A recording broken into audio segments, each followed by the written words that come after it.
सम्पूर्णलाई हार्दिक निमन्त्रणा गर्दछु। मिति 2082 कार्तिक 15 गते शनिबारका दिन विगतका वर्षहरूमा जस्तै एकादशी मेला लाग्ने भएको छ।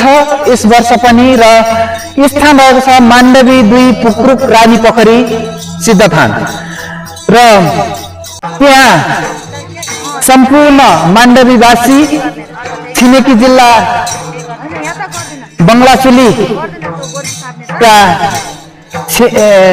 इष्टमित्रहरूलाई त्यहाँ गएर आफ्नो सहभागी जनाएर उपस्थित हुन आह्वान गरिएका छौँ र विगतका मेलाहरूमा जस्तै भेटघाटी यस मेलामा पनि आउनुहोला। सम्पूर्ण मेलामा आउनुहुने सम्पूर्ण मित्रहरू साथीभाइ सङ्गिनीहरू भेटौँला र विगतका मेलामा भेट भएर रमाइलो गरेको जस्तो यस वर्षमा पनि गरौँला। हस्त, धन्यवाद।